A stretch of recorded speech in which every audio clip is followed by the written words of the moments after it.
Hi guys, hello. How are you all doing? This is Teacher Medza again. So we will continue our lesson on acids and bases. This is a part 2. Well, you know what? Learning chemistry will make you understand things a little bit better, and it will also help you help other people. For instance, last week I was in Lomot. When we go to the beach at Teluk Batik, there are many people down there, and you know what? Every time I go to the shore or the beach or any seashore, let it be Port Dickson, Lumut, Pangkor. Well, this is about the only beach that I go maybe once in a while to Melaka. I will always bring a bottle of vinegar with me.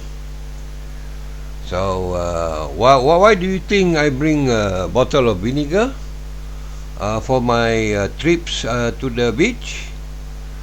Because there are instances where people get stung by this jellyfish. And do you know how painful it is? Well, I personally have experienced once got stung by this jellyfish. You know what happened? It was stinging, it was burning. And imagine if a baby or a child get stung by this jellyfish, they will be crying their way and all the way to the clinic. So I was fortunate, since I have this vinegar with me. Well, knowing that the sting of a jellyfish alkali in its properties, therefore I need to neutralize the alkalinity of that sting. So all I need to do is just pour that vinegar over my arm where it was stung, and it soothed the whole thing in a couple of minutes. So that's the reason why when we learn chemistry, it is useful to use the knowledge we have to help ourselves, if not help other people. So whenever you go to the sea or to go to the beach next time, always bring along a bottle of vinegar. The ordinary bottle, it costs about 1 ringgit something. So use that as your first aid kit should you get stung by this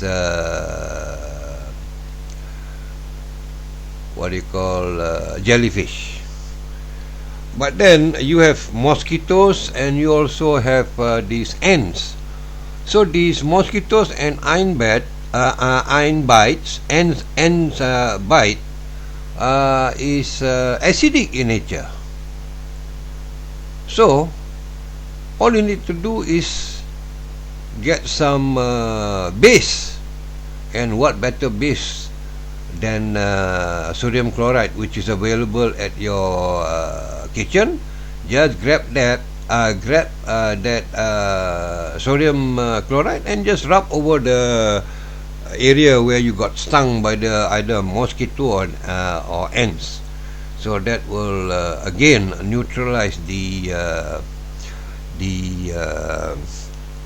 acid. So remember to differentiate between alkali and acid bites. When the animal or the insect that stung you have alkali properties, you will experience a burning sensation in your area of bite. So when you have burning sensation, it means it is alkaline. Like the wasp or honeybee, if it's painful, it's burning, then you need vinegar to solve the problem. But if it's itchy, when you get stung and you feel itchy, then you use the base to rub over the bite area, then you will solve a lot of problem, and you'll be a hero at the beach or somewhere else. So be a hero. Only chemists can become a hero. So now, as a chemistry student, you too can become a hero. So that is so much about acid and bases that you ought to know, just to use this knowledge usefully. So now let's proceed with our part 2 of the acids and bases. If you remember the part 1, what did you learn from part 1?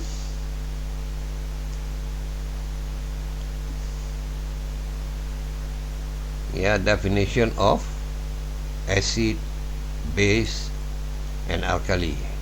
Can you define them? I'm sure you can, right? But in part 2, we will be discussing about the role of water in the formation of hydrogen ions and hydroxide ions, which cause acidic and alkaline properties respectively. So the role of water in the formation of hydrogen ion and hydroxide ions, and also the chemical properties of acids and alkalis. So this is what we will learn today. Now, the role of water in showing the properties of acids. Number 1, bear this in mind. Acids only show their acidic properties when they are dissolved in water. This is because the acid molecules ionize in aqueous solution to form hydrogen ions. It is the presence of the hydrated ions that cause the acidity, right? Without water, acid will never show their true colors. So if you want to know about acid and how it reacts, now it only need water. Only with water you will be able to see or experience the acidic properties, right? So the simple equation here is any acid, when you dissolve in water, they will dissolve and ionize, fully ionize, and produce hydrogen ion, the H+. So whatever acid, when they are dissolved in water, will react and produce hydrogen ions, which is also known as the H+. Do you remember what is H+ is also known as besides hydrogen ion? You recall? Last lesson? Hydroxonium ions, which is also can be in a form of H3O, right? Okay. So what is the ion that cause the acidic situation of the solution? It is the H+.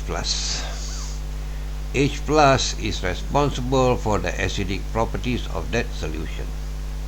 If you don't have H+, is it an acidic solution? Definitely not. Only when you have H+, then you can consider the solution is acidic. So when an acid dissolves in water, it will produce H+, right? So that is why we call it an acid.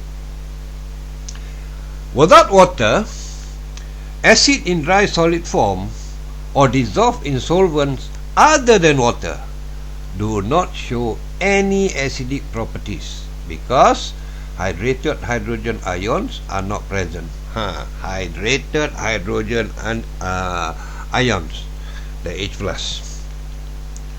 The wet hydrogen ion.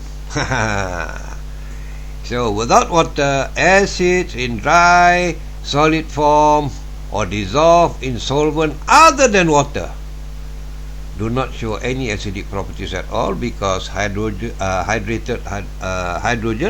ions are not present. So it's very simple, right? It's very simple for you to understand the role of water in showing the properties of acid. Without water, no acid. Alright. So here let's have a look at the role of water in showing the properties of acid.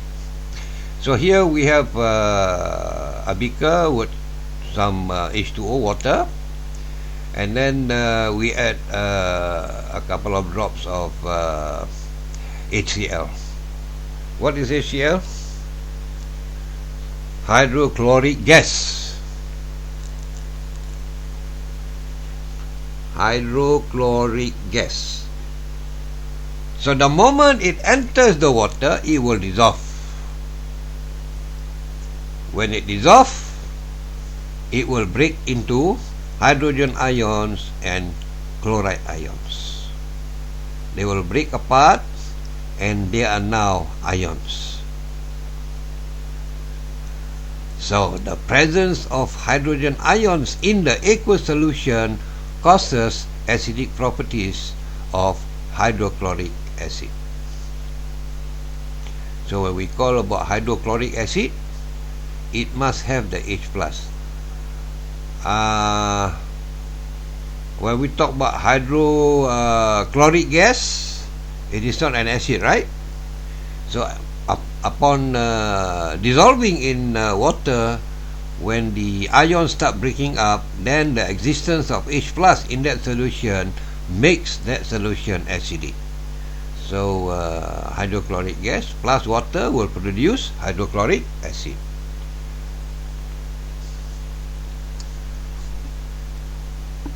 So if you look at this equation here, hydrochloric gas, the moment it is in aqueous, you add water to it, will react to produce hydrogen plus in aqueous form, in aqueous plus the chloride ions also in aqueous form, and of course they are also termed as electrolyte because only free moving ions will conduct electricity, if we learned the previous lesson, right?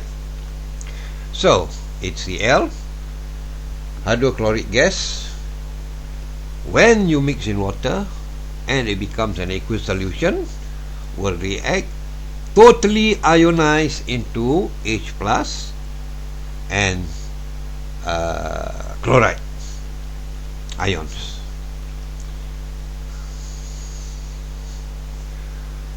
So, as a reminder, without water, acids in dry solid form or dissolved in solvents other than water do not show any acidic property because hydrated hydrogen ions are not present. So here, when you put HCl in a solution in methyl benzene, it will never become acidic because the solution consists of molecules. Hydrogen chloride molecules do not ionize in methyl benzene because no hydrogen ions are produced. So since no H plus in the solution, so definitely there is no mobile ions, hence this solution will not conduct electricity. So a solution of hydrogen chloride in methyl benzene is not acidic because the solution consists of molecules. Hydrogen chloride molecules do not ionize in methyl benzene. So HCl will only ionize totally in water. Other than water, it will remain as it is. So see the role of water in showing the properties of acid. Alright. Now, all aqueous solution of alkali contain aqueous hydroxide ions. That is the OH negative. So the presence of this aqueous hydroxide ion causes alkaline properties. So again, whether it's acid or alkaline, those properties will only be shown when water is involved. Without water, you will never get anything acidic or anything that is alkaline. So that is the important role of water in showing the properties of acid and alkaline. So in this case, let's look at the role of water in showing the properties of alkalis. Example, potassium hydroxide in solid form, right? Once you add water, or you add to water, will totally ionize into potassium ion and the hydroxide ion, that is the OH negative. So here again, you just observe, for a solution to be alkali, it must produce OH negative, that is the hydroxide ions. So in this formula, it is shown potassium hydroxide, when you mix with water, will ionize to produce potassium ion and as well as hydroxide ions. So is another compound, that is the calcium hydroxide in solid. When you add to water, it will ionize into calcium ion and the hydroxide ion, OH negative. So for this to happen, water is needed to show its alkaline properties. So water is also used to show the properties of acid, and water is also needed for all alkali to show its alkaline properties. So what is responsible for the alkaline properties? It is the OH negative, or the hydroxide ion. When H plus is responsible for the acidic properties of the acidic solution, likewise OH negative or the hydroxide ion are also the ions that are responsible for the properties of alkaline solution.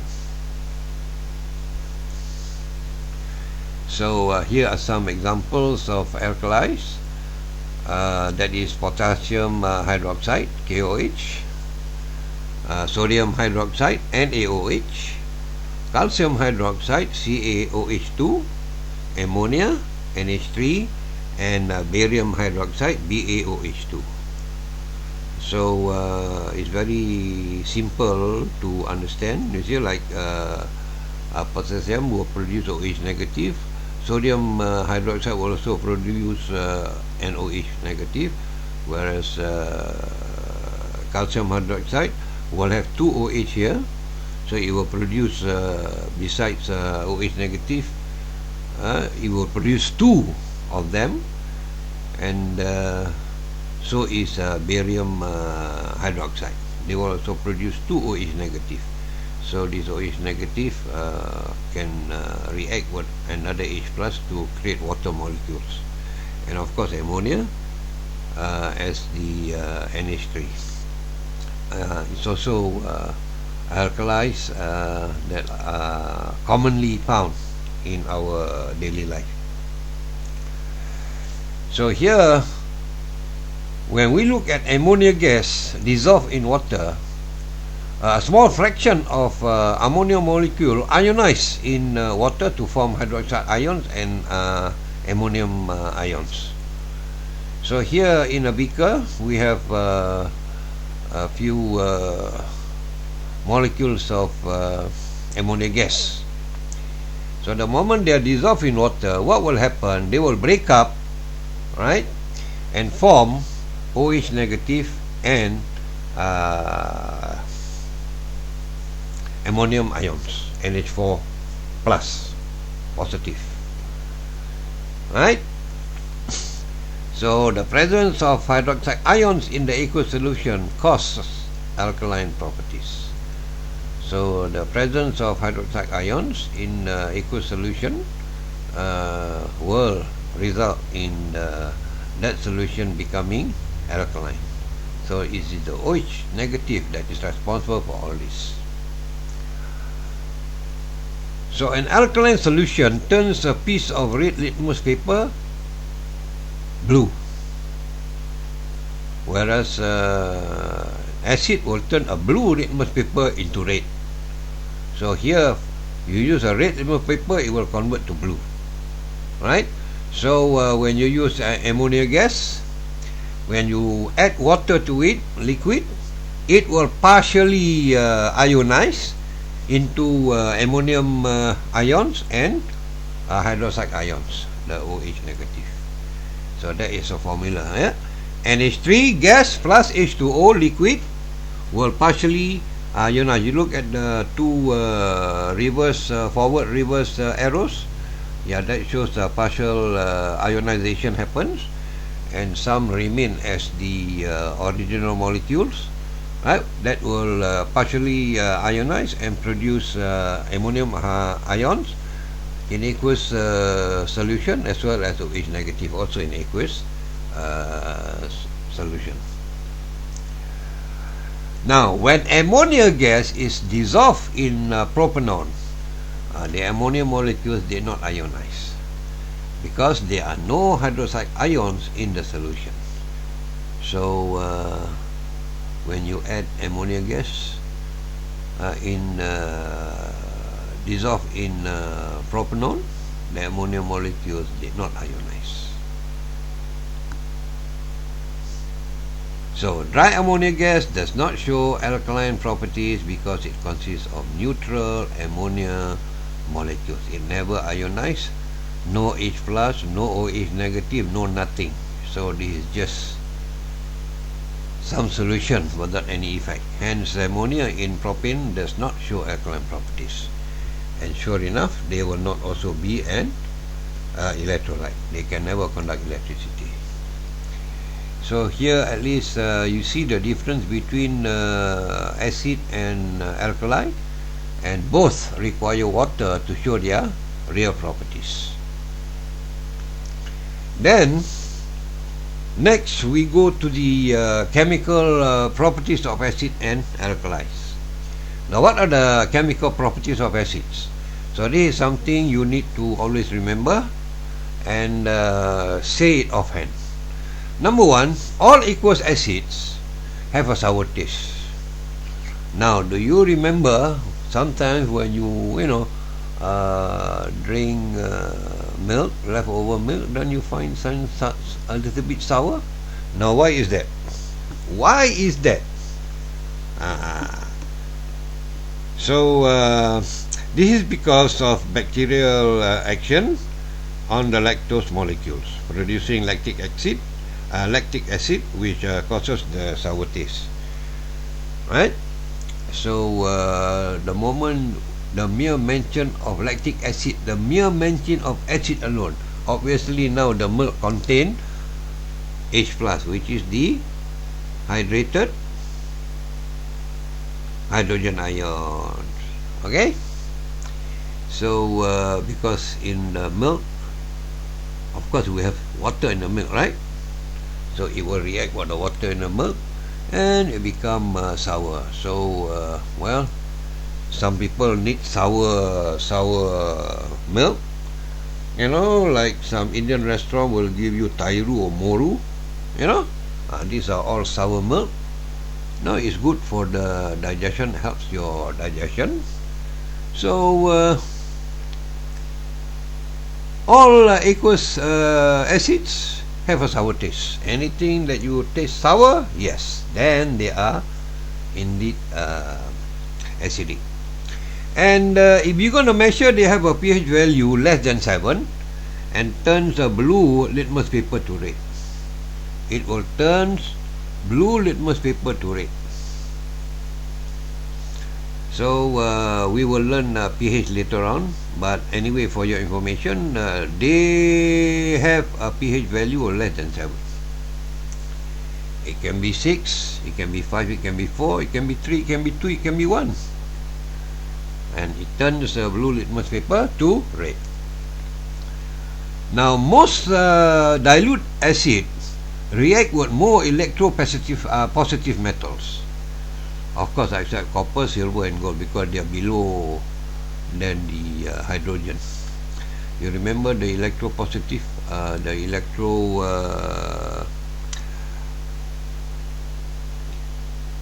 chemical series, electropositive chemical series. So the copper, silver, and gold, they were below the hydrogen, so they will not be easily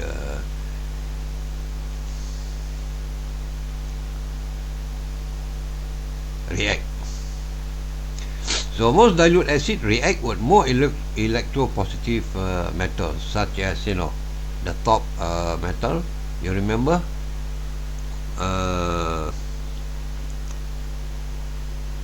Phosphocama. You remember phosphocama? Potassium, sodium, calcium, magnesium. Phosphocama. So those top four will always react with most diluted acid. So in this case, let's look at magnesium. Magnesium reacts with dilute sulfuric acid to form magnesium sulfate and hydrogen. Okay, you remember this. Magnesium reacts with dilute sulfuric acid to form magnesium sulfate and hydrogen. And to test this, you can only use the spleen, lighted spleen. If you put near the mouth of the test tube, it will pop. It will pop. That's it. So you know it is hydrogen gas. So remember, magnesium in solid, when you add to dilute sulfuric acid, which is the H2SO4 in aqueous, will react totally to produce magnesium sulfate and H2, that is the hydrogen gas. So this is the formula you need to remember, or the equation you need to remember rather. Now, aqueous acidic solution reacts with metallic carbonates to form carbon dioxide, water, and salt. Now, here again, aqueous acidic solution will react with metallic carbonates to form carbon dioxide, water, and salt. For example, calcium carbonate reacts with dilute nitric acid to form carbon dioxide, water, and calcium nitrate. Right? So when it comes to calcium, remember, phosphocama. Just now we talked about magnesium. Now we're talking about carbon. So carbonate, metallic carbonate to form carbon dioxide, water, and salt. So CaCO3, that is the calcium carbonate. When you add to water, you add to nitric acid, it will react to produce CO2, carbon dioxide gas, plus water, liquid, plus CaNO3, which is the calcium nitrate. So to test whether you really get CO2, what you need to do, you run through, right? It will make the water molecule milky. It will be murky, milky rather. You can call it murky, you can call it milky, or you call it whitish or whatever, but it will change the color of the solution when you're gonna test the CO2. When you run through the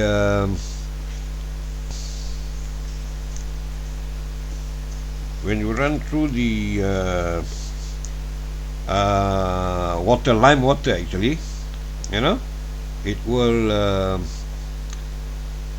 create a murky appearance. The colorless gas, but when it mix with if the CO2 is mixed with lime water, it will make the lime water milky, whitish. That is the role of the lime water to show that the existence of CO2. So aqueous acidic solution react with metallic carbonate too to form carbon dioxide, water and salts. When magnesium will react in diluted sulfuric acid to form magnesium sulfate and hydrogen gas, but COCO3 when you add to nitric acid will produce CO2, H2O and carbon nitrate. 3 products are being produced. Yeah. Now all aqueous acids have sour taste. Their value pH value less than 7 and turns blue litmus paper. That is the chemical properties of acids. Yeah, as at a glance you will know that all aqueous acids have number one, have a sour taste. They have pH value of less than 7 and turns blue litmus paper red. And another point here, aqueous acidic solution also react with metallic oxides and hydroxide. That is they are the bases to form salt and water in neutralization reaction. This is also another subject that we're going to learn later, neutralization reaction. Aqueous acidic solution react with metallic oxides and hydroxides, that is the bases, to form only salt and water. So just imagine an acidic solution, which can be irritating to your skin, but once it react with metallic oxides or hydroxide, it only turn into form salt and water. So if we take for an example, dilute sulfuric acid reacts with copper 2 oxide to form copper 2 sulfate and water. Aduh. So dilute sulfuric acid react with copper 2 oxide to form only copper 2 sulfate and water. So H2SO4 add to water and become aqueous, and plus copper 2 oxide will react to produce copper sulfate, aqueous, and H2O in liquid. So that is another property of the acids. And hydrochloric acid reacts with sodium hydroxide to form only sodium chloride and water. So here you look at the H2SO4, you add what CuO, that is the copper oxide, will react and produce copper 2 sulfate, that is a salt, and water, H2O. So now hydrochloric acid reacts with sodium hydroxide. Hydrochloric acid reacts with sodium chloride. Look at the acid and the hydrochloride. Acid has H plus, hydrochloride OH negative. So H plus OH negative will form water, right? And then it will become salt. That is NaCl. Alright, so look at the equation here, or the HCl in aqueous plus NaOH. So HCl is hydrochloric acid, reacts with NaOH, which is the hydroxide, the sodium hydroxide, and then they will fully ionize to form sodium chloride and H2O liquid. So see, from something harmful it will become harmless. So that are the chemical properties of acids. So from acid it will change to water, enough, like dilute sulfuric acid when react with copper 2 sulfate, copper oxide will produce copper 2 copper sulfate and water, whereas HCl will react with NaOH, the sodium hydroxide, to produce sodium chloride, the salt, just like the one in your kitchen, and H2O. So that is the chemical properties of acids. Now let's turn to chemical properties of alkalis. So all aqueous alkalis have a bitter taste and impart a soapy feel to the skin. They show similar chemical properties. So the difference, all acidic, aqueous acidic solution have sour taste. So and all aqueous alkalis have a bitter taste and impart a soapy feel. When you touch your skin, you feel a little bit soapy, slippery. So aqueous alkalis have a pH value greater than 7 and turns red litmus paper to blue. See the difference? It is the opposite. When acid have less the pH value of less than 7, alkali have a pH value of greater than 7. And then if acid turns blue litmus paper to red, so an alkali solution will turn a red litmus paper to blue. So these are the properties, and they neutralize acids to form only salt and water in neutralization reaction. So the formula here is, the equation here is simply alkali when you meet with acid will ionize and produce salt and water. When alkali meet acid, it will produce salt and water. So that's the reason when I take the vinegar and apply on the I apply acid to the alkali of the sting of the jellyfish. So all it did is just it produce salt and water. So from something very painful, it becomes very soothing. So remember to bring your vinegar whenever you go to the beach. This is the reason. So, for example, sodium hydroxide, when you add to hydrochloric acid aqueous, it will produce sodium chloride and H2O. Remember? Just now we talked about it. Now, when you take potassium hydroxide, you add HCl to it.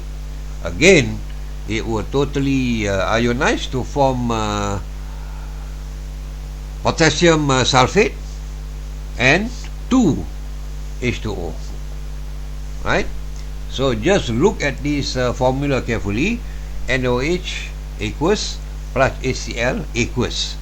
Right? Not HCl gas, but now HCl aqueous, because it is in aqueous solution. It is an acid now. Well, will react and give the product called sodium chloride, the normal salt in your kitchen, same, and H2O, that is water. Now here we have 2 potassium hydroxide in aqueous plus HCl. One HCl molecule, right, will produce potassium sulfate and 2 H2Os. Then we have this calcium carbonate, calcium hydroxide rather, aqueous plus nitric acid. Will produce calcium nitrate aqueous plus 2 H2O. See how harmless this has become. The nitric acid has become H2O. That's the reason when you take your oranges, anything, any sour fruits, although they kind of acidic when you eat them, but the moment it goes into your body, it will react and it will only produce salt and water. So it's harmless to your body. So enjoy your orange. Don't worry about its acidic properties, because it will react with your body, since your body contain a lot of nitrogen, right? So it will react, of course, carbon. You also have carbon in your body, so it will react and produce calcium nitrate plus H2O. Right? So as a reminder, all aqueous alkalis have a bitter taste and impart a soapy feel to the skin. Yeah, they have a pH value that is greater than 7 and turns red litmus paper to blue. So when you are asked to define the chemical properties of acid and alkali, this is all what you need to do. All aqueous alkali have a bitter taste, whereas all acidic aqueous acidic have a sour taste and impart a soapy feel as far as the alkali is concerned. And they have a pH value of greater than 7, whereas acid have a pH value of less than 7 and turns a red litmus paper to blue for the alkalis and turn blue litmus paper to red as far as acid is concerned. So aqueous alkalis react with ammonium salts when heated to produce ammonia gas. Now this is the difference. Aqueous alkalis react with ammonium salts when heated to produce ammonia gas. Example, ammonium chloride and sodium hydroxide react when heated to produce sodium chloride, water and ammonia gas.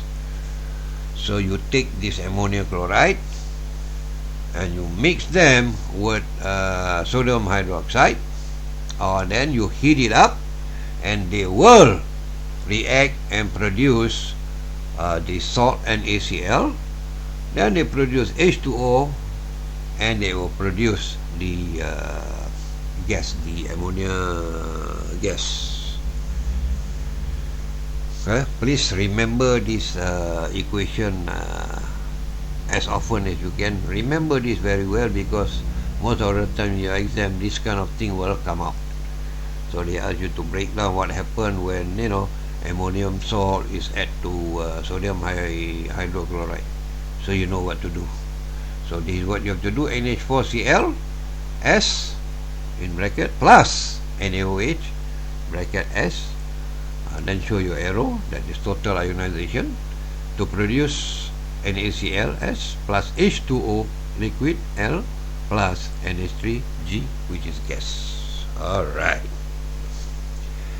Now aqueous alkali reacts to solution of metallic cation to produce precipitate. Now this is another thing. Aqueous alkali reacts to solution of metal cations to produce precipitate, like copper 2. Right? Copper 2 aqueous, when you add to OH negative, will produce. So here there is a mistake in my write-up. It should be copper 2 plus, not copper 2 negative. You see, sometimes your fingers just get